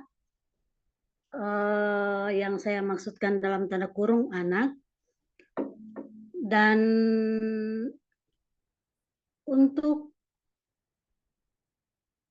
apa namanya ya, untuk membagi waktu itu terlalu sulit untuk saya karena di istilah kasarnya ditekan dengan pekerjaan ya. Jadi untuk mengambil waktu panjang bersama keluarga atau bersama anak itu sangat terlalu sulit.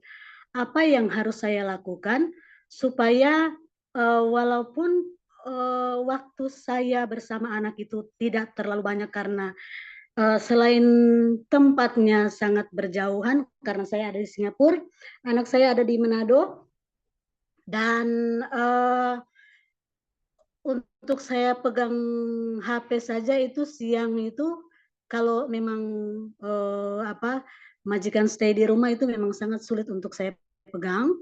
Jadi nanti saya pegang HP itu di saat majikan tidak ada. Nah, walaupun majikan tidak ada, saya harus menyelesaikan setiap pekerjaan yang menjadi tanggung jawab. Nah, apa yang harus saya lakukan supaya apabila ke depan nanti, karena dalam hal ini saya ada sedikit kekhawatiran karena perkembangan anak saya tidak kontrol full kan. Jadi apa yang saya harus lakukan agar supaya di masa tumbuh kembangnya itu saya bisa memanage dia gitu loh, supaya datang besar nanti saya nggak bingung, nggak khawatir, nggak apa, saya bisa mengendalikan anak saya. Itu aja. Terima kasih. Anaknya umur berapa, Bu Yani? Sudah 11 tahun. 10 tahun, 10 tahun. Ya, saya percaya ya memang nggak mudah ya tadi yang Ibu bilang Ibu hadapi gitu. Ya, tapi memang sekarang kan masih lebih mending dengan canggihnya teknologi, entah bisa telepon, andai nggak bisa tiap hari pun, setidaknya dalam 1 minggu bisa diusahakan. Ada beberapa kali itu satu. Nah, yang kedua, sebenarnya selain telepon, ketika kita bawa orang-orang yang kita kasihi dalam doa, Edwin Lewis Cole kan berkata bahwa kita akan semakin dekat dengan siapa kita berdoa, pada siapa kita berdoa, dan untuk siapa kita berdoa. Jadi ketika kita mendoakan anak kita, secara tidak langsung, secara hati juga kita akan semakin dekat. Dan puasa doa saya percaya juga membuat orang,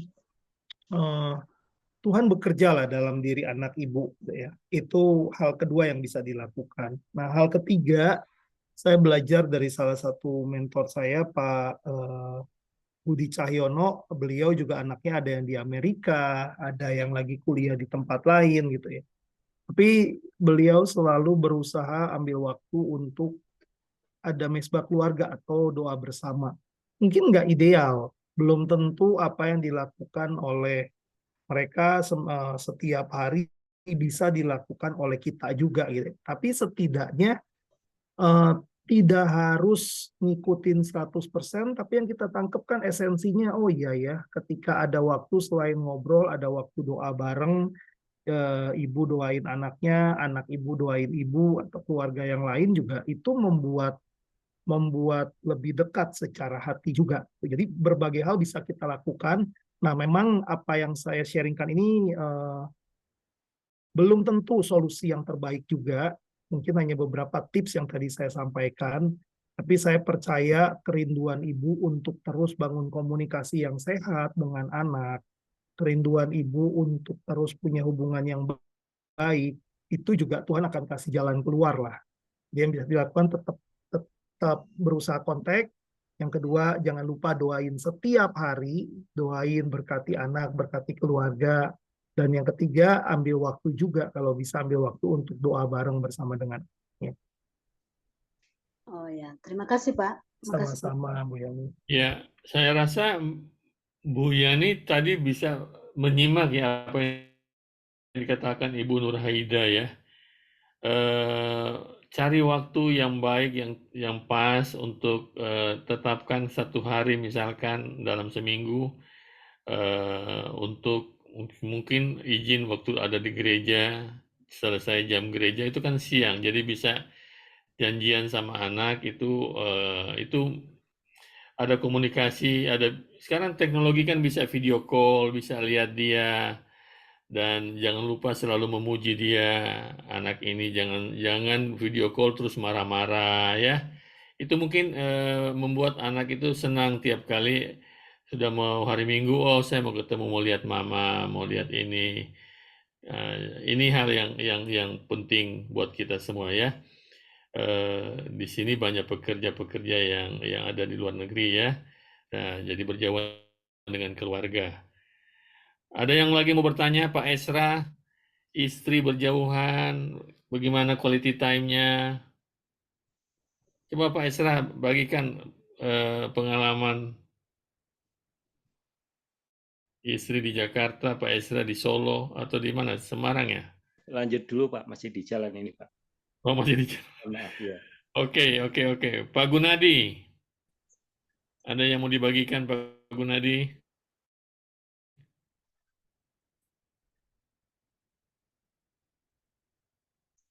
Noni, ada yang mau dibagikan Noni, Ibu Yuliana, silakan Bu.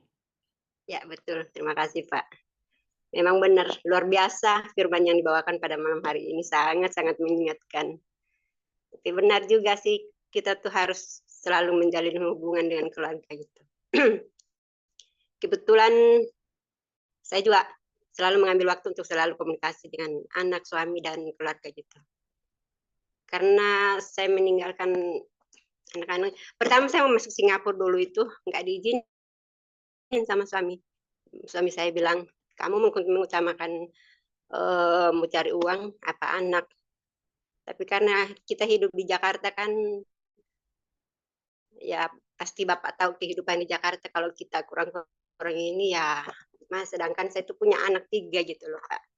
Terus saya nggak mau anak-anak saya seperti saya hanya lulusan SMA dan hanya saya bisa kerja di pabrik, dan suami saya pun juga kerja di pabrik, dan kebutuhan saat itu ya masih kurang lah dengan anak 3 gitu.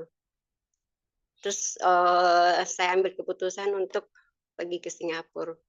Sebetulnya sih nggak diizinin sama suami, cuman suami saya kasih pengertian, akhirnya ya diizinin juga. Terus saya pamitan sama anak saya, Mama bukannya tidak sayang sama kalian, justru karena Mama mau ambil jalan ini karena Mama sayang sama kalian.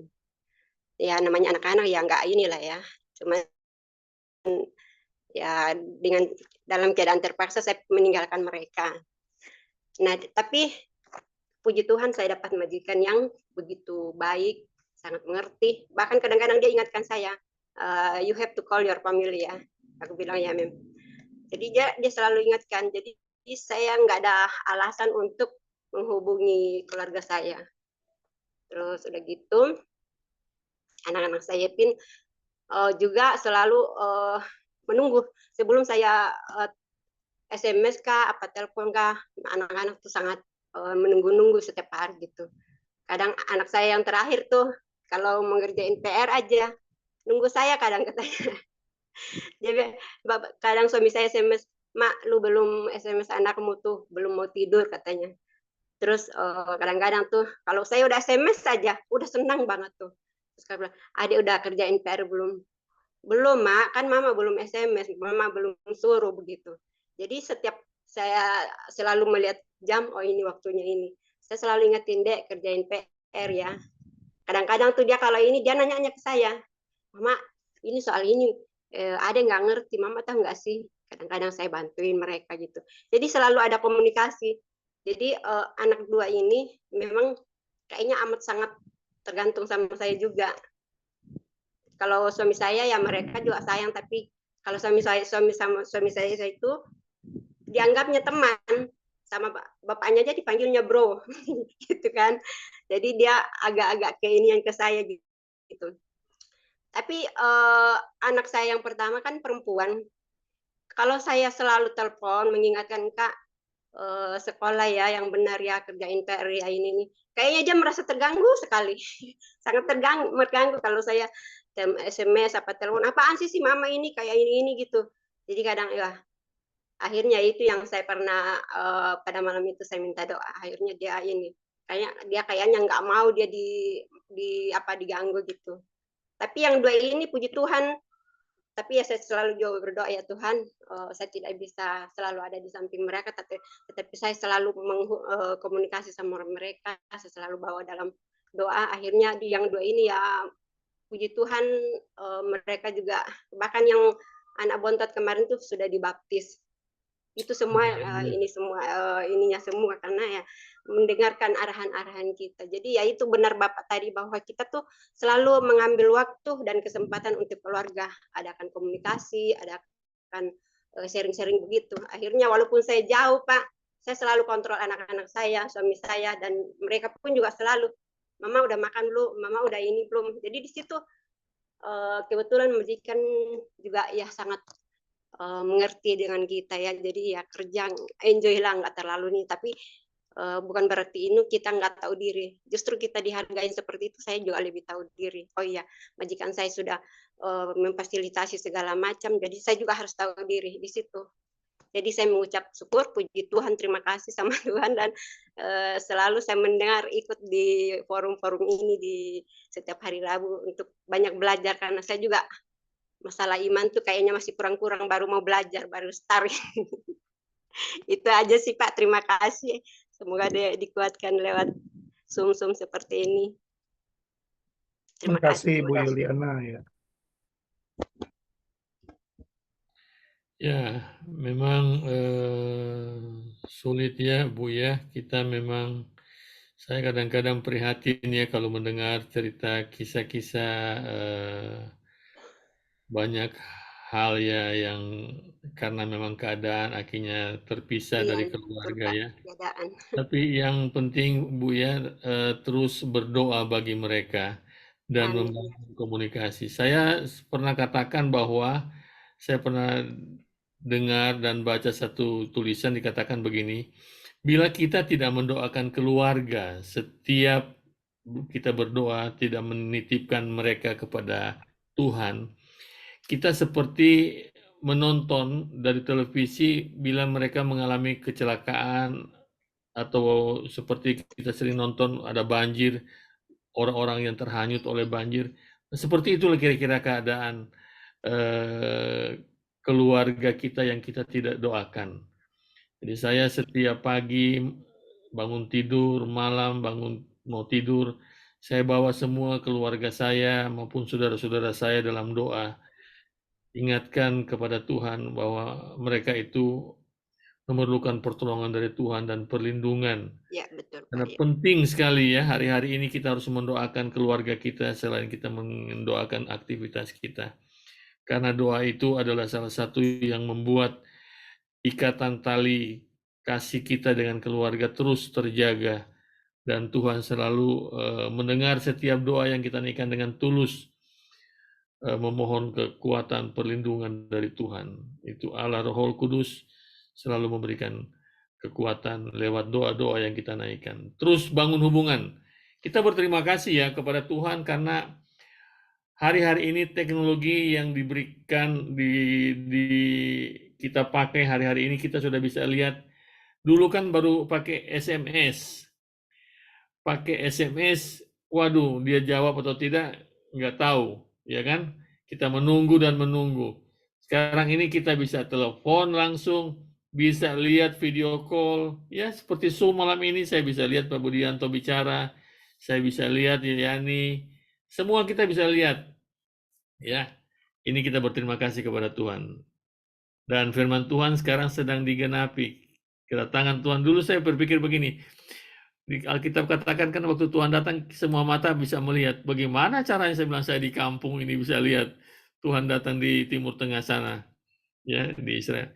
Sekarang kita bisa lihat bola kaki bermain di Italia, di Jerman, di Amerika, ya di Eropa dalam waktu yang bersamaan. Kecanggihan sekarang ini. Jadi kalau Tuhan datang di Timur Tengah, di Israel, mata kita bisa melihat ke langit lewat televisi yang ada, ya. Jadi kedatangan Tuhan tidak lama lagi. Mari kita membangun hubungan keluarga.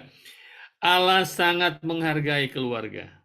Saya ingatkan lagi, keluarga itu sangat dikehendaki, diinginkan oleh Allah. Jadi jangan lupa membangun quality time dengan keluarga.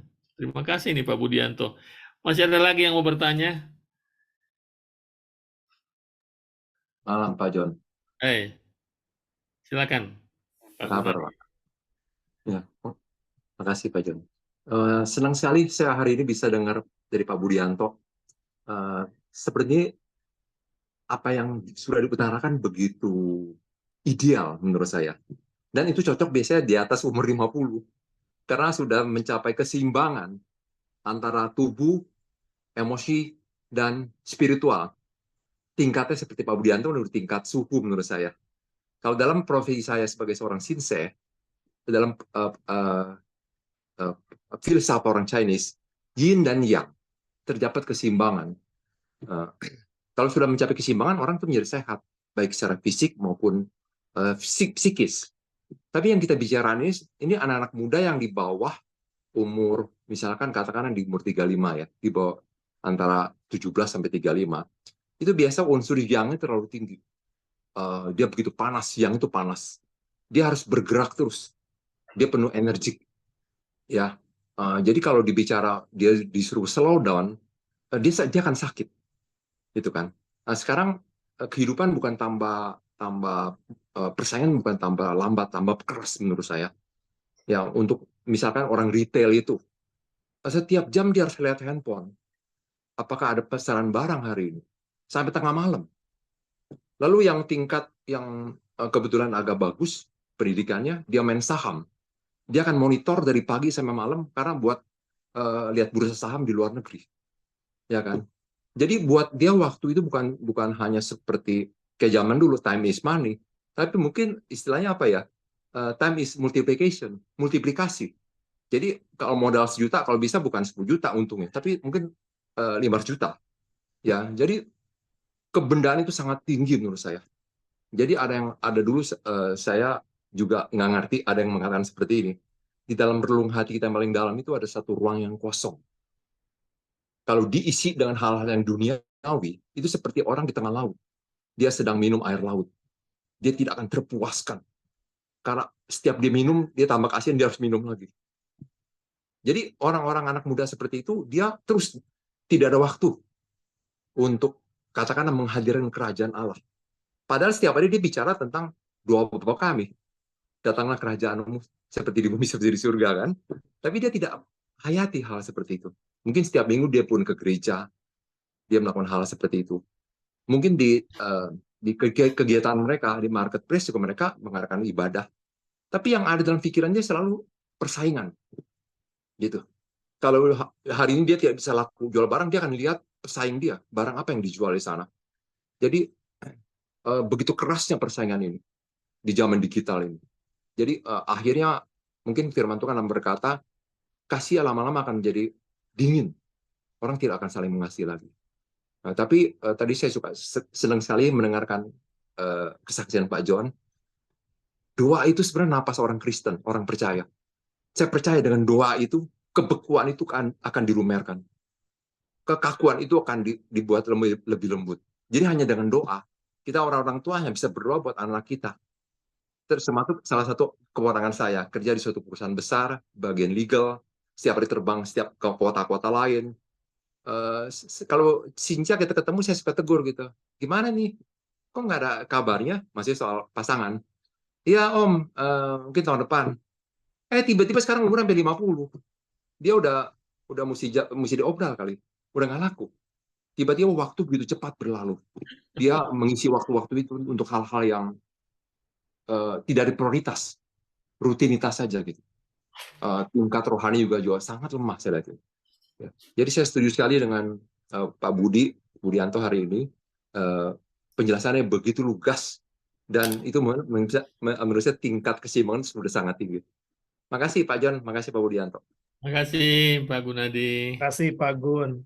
Kalau dibilang untuk umur 50, saya juga belum 50 Pak Gun. Tapi maksudnya yang saya percaya gini sih, kalau ya bukan tingkat keseimbangan ya, saya juga masih terus belajar lah untuk praktekin apa yang di-sharingkan. Tapi tadi ya Pak Gun bagus nyampein bahwa setiap kita pasti punya sesuatu yang dikejar. Tapi yuk kita juga coba pikir kalau dibilang definisi cukup apa sih gitu ya. Nah, kan kalau ngikutin perkembangan zaman ataupun apa yang dunia minta lah. Contoh paling ekstrim gitu ya. Contoh paling ekstrim kalau kita lihat masa restoran tutup hari Minggu gitu ya. Tapi ada juga kan ada contoh yang real kita lihat sampai sekarang cukup laku dan ini juga Bebek Kaleo ya dia tetap memilih hari Minggu dia libur. Bukan karena hari Minggu hanya harinya Tuhan ya, tapi setiap kita sebenarnya kita anak-anak Tuhan ataupun kita dalam agama apapun, ketika kita kita mencobalah mengelola rasa cukup, kita mencoba mengelola aktivitas kita, prioritas kita, ya saya percaya balik lagi ya, kita akan banyak belajar bersyukur, dan kita akan lebih menghargai kasih karunia Tuhan. Saya juga masih terus belajar, Pak Gun. Thank you, Pak Gun. Oke. Ya, kita memang yang harus menentukan sendiri ya. Saya ada satu restoran yang sangat laris ya, babi panggang sirait di Kelapa Gading. Dia Senin dia tutup loh, ya. Setiap Senin dia tutup, padahal orang nyari terus ya. Tapi dia memberikan istirahat pada tangannya seperti firman Tuhan katakan ya. Jadi kita sendiri yang harus menentukan hari-hari ini ya. Kapan kita harus beristirahat, kapan kita harus bekerja. Jadi saya selalu katakan ya bahwa uang itu hamba yang baik, tapi tuan yang jahat. Ya, jadi kita yang harus bisa mengatur kapan kita harus rest, kapan kita harus kerja, dan kapan kita harus membagi waktu buat keluarga. Saya sekarang ini sudah berpikir, saya sudah kerja ya kurang lebih 50 tahun ya. Sudah cukup ya rasanya mau retire. Jadi tunggu sampai urusan selesai. Saya sudah bilang teman-teman saya mau retire. Dulu Pak Ciputra bilang ke saya, nggak mungkin kamu mau pensiun di umur 35-40. Nggak mungkin. Benar kata-kata beliau. Ya, saya orang ambisius, tapi sekarang ini saya pikir cukup lah ya. Saya banyak diingatkan waktu melayat orang-orang semua konglomerat, tidak ada yang dia bawa. Pakai Rolex pun tidak, pakai cincin emas pun tidak. Kalau dia berani pakai Rolex, nggak aman kuburannya. 3 hari itu, masa pakai satom di kuburan. 3 hari pasti orang bongkar. Jadi akhirnya kosong ya. Ya, masih ada lagi yang mau bertanya? Waktu kita sudah tinggal beberapa menit lagi. Bila tidak ada, Pak Chandra, siapa yang akan menutup doa kita sekaligus doa berkat nanti oleh Pak Budi. Pak Chandra, silakan. Pak Budi, Pak John, ada yang Budi punya kebutuhan doa? Pak Budi Setiawan maksudnya. Ada yang punya kebutuhan doa, teman-teman? Silakan. Jika tidak, mungkin Pak Budi. Nanti saya Om Jan, Pak Budianto aja langsung tutup dalam doa penutup kalau nggak ada yang mau didoain. Oke. Boleh Pak Budianto. Silakan Pak Budianto. Ya. Oke. Makasih. Iya, makasih Bapak Ibu. Oh ya, terakhir saya percaya gini, when there is a will, there is a way. Jadi tadi kan saya cukup banyak dengar tantangan-tantangan yang dihadapi Bapak Ibu untuk komunikasi dengan keluarga, untuk punya waktu dengan keluarga. Ya jangan lupa, ya jangan putus harapan, tapi juga kita percaya ketika kita punya keinginan, Tuhan juga beri kita kreativitas ya untuk cari jalan. Dan saya percayalah bukan hanya kreativitas, tapi ada kasih karunia Tuhan buat setiap kita untuk kita juga boleh beri yang terbaik keluarga kita. Oke, yuk saya tutup dalam doa. Bapak, kami bersyukur malam hari ini kalau kami belajar tentang rasa cukup, kami belajar untuk mengelola prioritas kami. Kami mau Tuhan beri yang terbaik dalam apa yang kami lakukan. Kami juga mau belajar untuk hidup tidak dalam ketergesaan, supaya kami boleh memberi yang terbaik buat Engkau, buat keluarga kami, buat orang-orang yang kami kasihi. Bapak, Engkau juga yang tahu setiap pergumulan, setiap tantangan yang dihadapi Bapak Ibu yang ada di Komsel ini, yang ada di Zoom malam hari ini. Tuhan memberikan hikmat apa yang perlu mereka lakukan untuk membangun quality time bersama dengan keluarga, anak-anak, pasangan, ataupun juga memberi yang terbaik dalam apa yang dikerjakan. Tuhan berkati apa yang mereka kerjakan, hikmat-Mu menyertai setiap kami. Kami percaya Tuhan, kasih karunia dan pertolongan-Mu bukan hanya cukup, tapi berlimpah dalam hidup kami. Terima kasih Bapa, biar berkat dari Allah Bapa, penyertaan dari cinta kasih dari Tuhan Yesus Kristus, dan penyertaan Allah Roh Kudus selalu menyertai setiap kita sampai selama-lamanya. Dalam nama Yesus, setiap kita yang percaya katakan amin. Amin. Amin. Amin. Terima kasih Pak Budianto. Terima kasih semuanya. Salam, dengan kesibukan.